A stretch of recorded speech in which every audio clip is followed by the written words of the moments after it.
Hi hello friends, welcome to my channel. Friends, మా ఛానల్ని first time చూస్తున్నట్లయితే తప్పకుండా సబ్స్క్రైబ్ చేసుకోండి. వీడియో నచ్చితే లైక్ చేయండి. స్టోరీలోకి వెళ్ళినట్లయితే ఈరోజు ఇక ఆనంది అయితే వాళ్ళ తల్లిదండ్రులకి దగ్గరికి వెళ్ళి ఏదైనా సలహా చెప్తారేమోనని తను పడుతున్న పాటలకి సలహా తీసుకోవడానికి వెళ్తుంది. అదే సమయం చూసి ఆనందిని బ్యాట్ చేయాలని అనుకున్న జీవన సునందకి లేనిపోనివన్నీ చెప్పి ఇక ఆనంది వెళ్ళి మా అమ్మ వాళ్ళని డబ్బు అడిగి ఇక్కడ ఉన్న టెండర్కి ఇక ఆ డబ్బు పెట్టి ఈ నష్టాన్ని సమకూర్చుదాం అనుకుంటుంది అత్తయ్య అని జీవన సునందకి లేనిపోనివన్నీ ఆనంది గురించి చెప్పి తనకి ఇక కోపం కలిగేలా చేస్తుంది. ఆనంది అంటే ఇక జీవన అయితే అప్పుడే ఇక ఆనంది అక్కడి నుంచి వస్తూ ఉంటుంది. అప్పుడే సునంద ఆగానంది అని అంటూ ఉంటుంది. అప్పుడే ఇక ఆనంది అక్కడే నిల్చుంటుంది. ఏంటి అత్తయ్య గారు అని అంటూ ఉంటుంది. ఎక్కడికి వెళ్ళొస్తున్నావు? ఆ జ్యోతి ఇంటికే కదా నువ్వు ఈ టెండర్ విషయంలో నష్టాన్ని కలిగించావని ఇక ఆ నష్టాన్ని మీ జ్యోతమ్మ దగ్గరికి వెళ్ళి డబ్బు తీసుకొని వచ్చి ఆ నష్టాన్ని సమకూర్చుదామనుకుంటున్నావా అని ఇక అంటూ ఉంటుంది సునంద అయితే. అప్పుడే ఆనంది, లేదత్తయ్య గారు, నేను జ్యోతమ్మ ఇంటికి వెళ్ళిన మాట నిజమే, కానీ జ్యోతమ్మని కలవడానికి కాదు, మా అమ్మా నాయన దగ్గరికి వెళ్ళాను. కానీ డబ్బు తీసుకురావడానికో నేను ఈ టెండర్ విషయంలో కలిగించిన నష్టాన్ని సమకూర్చడానికో కాదు అని ఆనంది అనగానే వెంటనే సునంద, ఏంటి ఆనంది, మరి ఆ ఇంటికి ఎందుకు వెళ్ళావు? మీ నాయన మీ అమ్మ దగ్గరికి ఏం చేయడానికి వెళ్ళావు అని అడుగుతూ ఉంటుంది, నిలదీస్తూ ఉంటుంది సునంద అయితే. అప్పుడే ఆనంది, అత్తయ్య గారు, మీరు ఏమీ అనుకోనంటే నేను టెండర్ గురించే మాట్లాడడానికి వచ్చాను. టెండర్ విషయంలో మీరు చెప్పినట్లే 18,000 కొటేషన్ రాశాను, కానీ 10,000గా మారింది ఎలాగో నాకు తెలియదు అత్తయ్య గారు. కానీ ఆ నింద మాత్రం నాపైయే పడింది. నేను నిర్దోషినని నిరూపించుకునే రోజు వస్తుంది. కానీ ఈ టెండర్ ఇప్పుడు మనకి రావడమే కదా, కాబట్టి ఆ టెండర్ విషయంలో మనకి నష్టం కలుగుతుందని తెలిసే దాని గురించి ఏదైనా సలహా సొల్యూషన్ ఇస్తారేమోనని మా అమ్మా నాయన దగ్గరికి వెళ్ళాను అని అనగానే సునంద ఒక్కసారే షాక్ అయిపోతుంది. ఏంటి ఆనంది, మీ అమ్మా నాయనలు టెండర్ విషయంలో కలిగే నష్టాన్ని వాళ్ళు ఎలా చేస్తారు అని సునంద అంటూ ఉంటుంది. అవునత్తయ్య గారు, మా అమ్మాయి నాయనల దగ్గరికి వెళ్ళే ఈ విషయాన్ని చెప్పుకుంటూ నాలో నేనే బాధపడుతూ ఉన్నాను. అప్పుడే ఇక నాకు బస్సు సీను గుర్తు వచ్చాడు. సీనుగాడి వల్ల ఈరోజు మనకు వచ్చిన టెండర్ నష్టం కలగకుండా సీనుగాని ద్వారా కూలీలని మాట్లాడదామనే ఆలోచన వచ్చింది. నాయన ఈ విషయం చెప్పారు. ఇక మనకు కలిగిన నష్టాన్ని ఇక కూలీలకి తక్కువగా ఇస్తే ఆ నష్టం పూడుతుందని అనుకున్నాను. అందుకనే సీనుగాన్ని కలిసి సీనుగాని ద్వారా కూలి వాళ్ళతో మాట్లాడాను. కూలి వాళ్ళు కూడా ఇక ఈ నష్టానికి ఇక మనం బస్తీకి ఎంతగానో చేసిన ఆలోచన గుర్తుకు వచ్చింది. కాబట్టి వాళ్ళు ఈ నష్టాన్ని సమకూర్చినట్లుగా వాళ్ళు ఇక డబ్బు ఇక వాళ్ళకు వచ్చే కూలి తక్కువ తీసుకుంటామన్నారు. ఆ విషయమే మాట్లాడడానికని అమ్మా నాయనల దగ్గరికి వెళ్ళాను. నేను జ్యోతమ్మని కలవడానికో వెళ్ళలేదు. జ్యోతమ్మని కలవడానికి వెళ్ళలేనత్తయ్య అని ఈ విషయం మీకు అర్థమైందనుకుంటా అని ఆనంది అంటూ ఉంటుంది. అప్పుడు సునంద, ఏంటానంది, నువ్వు చెప్పేది నిజమా అని అంటూ ఉంటుంది. అవునత్తయ్య గారు, నేను చెప్పేది నిజం. నేను జ్యోతమ్మ దగ్గరికి డబ్బులు తీసుకురావడానికి వెళ్ళలేదు. ఇక మనకి కలిగే నష్టాన్ని ఎలా సమకూర్చాలా అని తెలుసుకోవడానికే వెళ్ళాను అని అనగానే జీవన అని అరుస్తూ ఉంటుంది. అప్పుడే జీవన అక్కడికి వస్తుంది. ఏంటి జీవన, ఆనంది విషయంలో ఇలా తప్పుగా చెప్పావేంటి? ఆనంది మీ అమ్మ వాళ్ళ దగ్గరికి వెళ్ళి డబ్బు తీసుకుంటానని అన్నదని చెప్పావు అని అంటూ ఉంటుంది జీవనని సునంద అయితే. అప్పుడు జీవన కంగారు పడుతూ ఉంటుంది. అంటే ఇదంతా జీవన పని అత్తయ్య గారు, జీవన తనే సలహా ఇచ్చింది. తను వెళ్ళి ఇక జ్యోతమ్మ దగ్గరికి వెళ్ళి డబ్బు తీసుకొనిరా, ఇక ఈ నష్టానికి ఆ డబ్బు పెడితే నష్టం పూడిపోతుందని చెప్పింది. కానీ ఇలా చెప్తుందని నేను అనుకోలేదు. నేను జ్యోతమ్మ దగ్గరికి వెళ్ళింది ఇక ఆ ఇంటికి వెళ్ళిన మాట నిజమే, కానీ తనని డబ్బు అడగడానికో ఇక జీవన చెప్పిందనో కాదు అని చెప్పగానే జీవనకి మరోసారి ఇలాంటి అబద్ధం ఆడితే నేను ఊరుకొని జీవన, ఆనంది విషయంలో నేను ఆనంది తప్పు చేసిందని చెప్పాను, కానీ తను ఆ తప్పుకు ఏదో ఒక కారణం వెతుకుతూనే ఉంది. కానీ ఆనందిని ఇంకా బాధ పెట్టాలని చూడకు, మరోసారి ఆనంద్ గురించి లేనిపోనివన్నీ చెప్తే నేను ఊరుకోను అని సునంద జీవనకైతే వార్నింగ్ ఇస్తుంది. వెంటనే జీవన తన రూమ్లోకి వెళ్ళి కోపంగా ఉంటుంది. ఇక ఇదేంటి, ఆ ఆనందిని ఇరికించాలని చూశాను, కానీ ఆనంది మాత్రం ప్రతిసారి సేఫ్ అయిపోతుంది. ఆనంది అత్తయ్య గారు ఆనందిని తిడతారేమో అనుకున్నాను, కానీ ఆనందిని పొగిడేలా చేసుకుంది. ప్రతిసారి ఆనందిని ఇరికించాలని చూశాను, కానీ ప్రతిసారి కుట్టి మాత్రం సేఫ్ అయిపోతుంది. ఇదేంటి అని ఇక చాలా కోపంతో వెంటనే ఈ విషయం పెద్దమ్మకి చెప్పాలి, పెద్దమ్మ ద్వారానైనా నేను ఇక ఈ టెన్షన్ని రిలీఫ్ చేసుకుంటాను అని అనుకొని వెంటనే జీవన ఇందుమతికి ఫోన్ చేస్తుంది. అప్పుడే ఇందుమతి, ఏంటే ఈ టైంలో ఫోన్ చేశావు అని అరుస్తూ ఉంటుంది. పెద్దమ్మ మీకు ఒక విషయం చెప్పాలి అని జీవన అంటూ ఉంటుంది. అప్పుడే ఇక జీవన ఇక ఏంటే అని అడుగుతూ ఉండగా, ఈరోజు ఇక నేను ప్రతిసారి ఆనంది విషయంలో ఓడిపోతూనే ఉన్నాను. ఈరోజు ఆనందిని అత్తయ్య ముందు బ్యాడ్ చేయాలనుకున్నాను, కానీ నేనే బ్యాడ్ అయిపోయాను. ఇక ఆనంది అమ్మ దగ్గరికి వచ్చి టెండర్ విషయంలో నష్టానికి కలుగుతుందని, డబ్బు స్వీకరిస్తుందని లేనిపోయినవన్నీ చెప్పి ఆనందిని తిట్టించాలని చూశాను, కానీ అత్తయ్య మాత్రం ఇక ఆనందిని పొగిడేసింది. ఆనంది అక్కడికి వచ్చి ఆ బస్సీ సీను గారి ద్వారా ఈ టెండర్కి నష్టం కలగకుండా చేయాలని చూస్తుంది. దాని ద్వారా మళ్ళీ నెత్తినెత్తుకుంది అత్తయ్య గారు ఆ ఆనందిని. నేను ఆనందిని కావాలనే ఇరికించాను. టెండర్ విషయంలో 18,000కు కొటేషన్ రాయమని అత్తయ్య గారు చెప్తే ఆనంది ఖచ్చితంగా 18,000 ఆ కొటేషన్కి రాసింది. కానీ ఆ 18,000కు బదులుగా తక్కువ రాసే ఆ టెండర్లో నష్టం కలుగుతుందని నేనే కావాలని కుట్టిని ఇరికించాను, కానీ ఇలా కుట్టి సేఫ్ అయిపోతుందని అనుకోలేదు అని ఇక జీవన అయితే ఇక ఇందుమతికి చెప్తూ ఉంటుంది. అప్పుడే ఇక ఇందుమతి ఒక్కసారే షాక్ అయిపోతుంది. ఇక వాళ్ళిద్దరూ అలా ఫోన్లో మాట్లాడుతూ ఉండగా అక్కడికి ఆనంది వస్తుంది.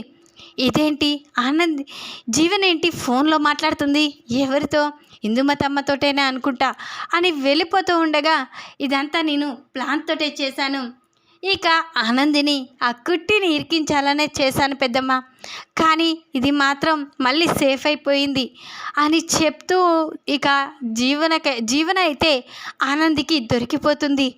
ఇదేంటి, ఇదంతా ఈ జీవన చేసిందా, జీవనని ప్రతిసారి వెనుకేసుకురావడం వల్లే జీవన ఇంకా ఇక తప్పు చేస్తూనే ఉండిపోతుంది.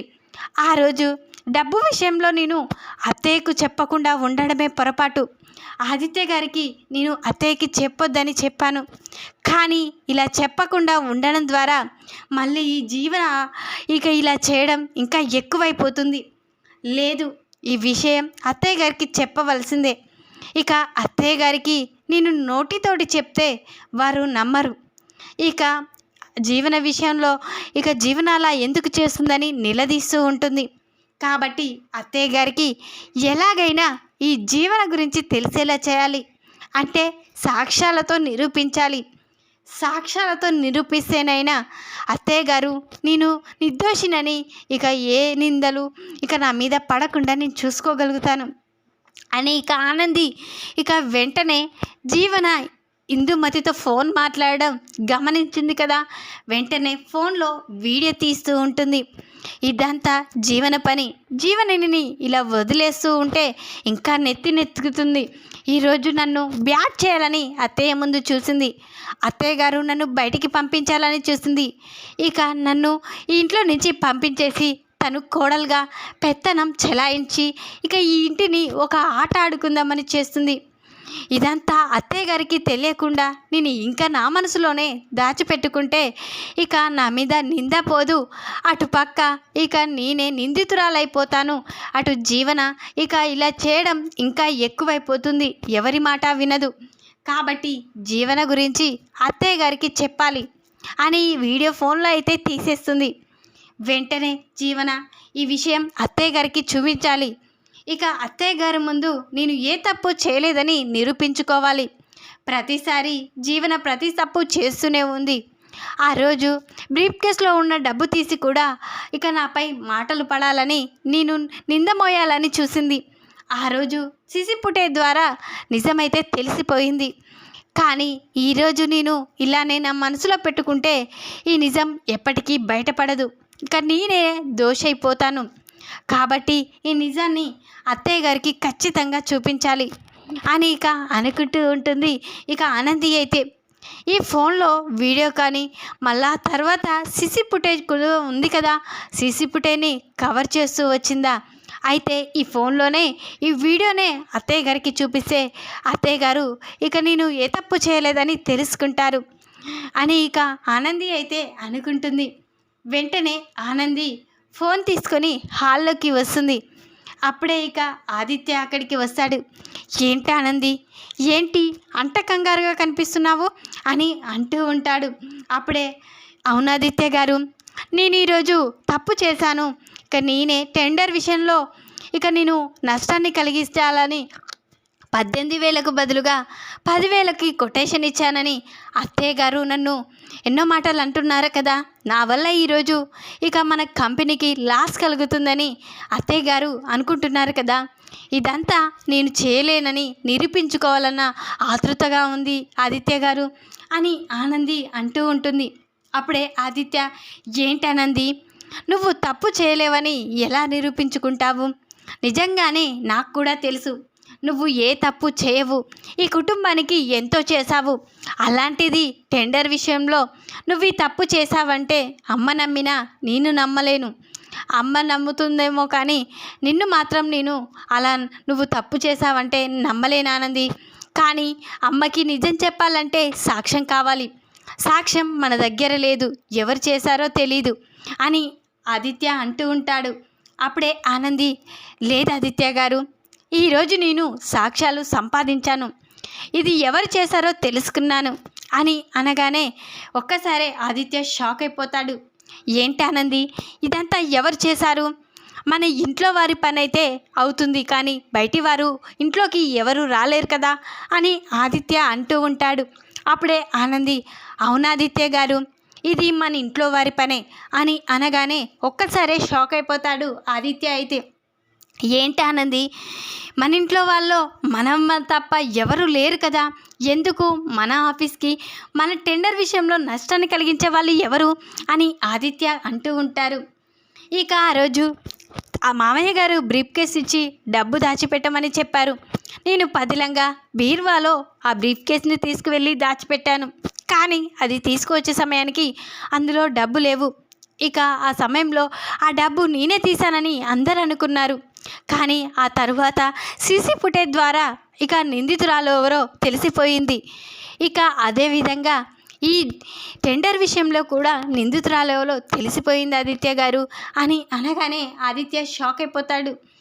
ఏంటి ఆనంది, నువ్వు మాట్లాడే దాంట్లో నాకేమీ అర్థం కావడం లేదు అని ఆదిత్య అంటూ ఉంటాడు. అప్పుడే ఆనంది అవునాదిత్య గారు, ఇక నేను ఈ మాటలతో నేను ఏ తప్పు చేయలేదని చెప్తే అత్తయ్య గారు నమ్మరు, కాబట్టి సాక్ష్యాలతో నిరూపించాలనుకున్నాను, ఇప్పుడు సాక్ష్యం దొరికింది అని ఇక అనగానే ఏంటి ఆనంది, ముందు ఆ సాక్ష్యం ఏంటో నాకు చూపించు అని ఆదిత్య అంటూ ఉంటాడు. అప్పుడే సాక్ష్యం అత్తయ్య ముందు చూపిస్తాను, ఇప్పుడు అందరి ముందు వినపెడతాను అని అంటూ ఉంటుంది ఆనంది. అయితే ముందు నాకు చెప్పు ఆనంది అని అంటూ ఉంటాడు ఆదిత్య. అయితే ఇదంతా చేసింది ఎవరో కాదండి, ఆ రోజు డబ్బు తీసి నన్ను ఇరికించాలని చూసిన జీవననే ఈరోజు కూడా టెండర్ విషయంలో ఇక 18,000 కొటేషన్ పేపర్ నేనే రాశాను, కానీ తను ఇక 10,000గా రాసి ఆ కాఫీ పేపర్ తను పంపింది, అదంతా నేనే చేసినట్లుగా క్రియేట్ చేసింది అని చెప్పగానే ఆదిత్య స్టన్ అయిపోతాడు. ఏంటి ఆనంది నువ్వు మాట్లాడేది అని అంటూ ఉంటుంది. అప్పుడే అవునాదిత్య గారు నిజం చెప్తున్నాను, టెండర్ విషయంలో జీవనే ఇదంతా చేసింది. నేను అదంతా ఇక తను వాళ్ళ పెద్దమ్మతో ఫోన్లో మాట్లాడుతుంటే వీడియో తీశాను. ఇక నేను తప్పు చేయకపోయినా అందరి ముందు నింద మోస్తున్నాను కాబట్టి నేను ఏ తప్పు చేయలేనని అందరి ముందు సాక్ష్యాలతో నిరూపించాలనుకున్నాను, అందుకనే నిరూపించాలని చూస్తున్నాను అని అంటూ ఉంటుంది ఆనంది. అయితే అప్పుడే ఇక ఆదిత్య అవునానంది, ఆ రోజు జీవనని మనం తన గురించి ఎవరికి చెప్పకుండా దాచిపెట్టడమే తప్పు. ఈరోజు ఈ పని చేయడానికి ఆ రోజు మనం బయట పెట్టకపోవడమే కారణం. ముందు వెంటనే ఈ విషయం ఇంట్లో వాళ్ళందరికీ తెలియలే చేయాలి అని ఆదిత్య అంటాడు.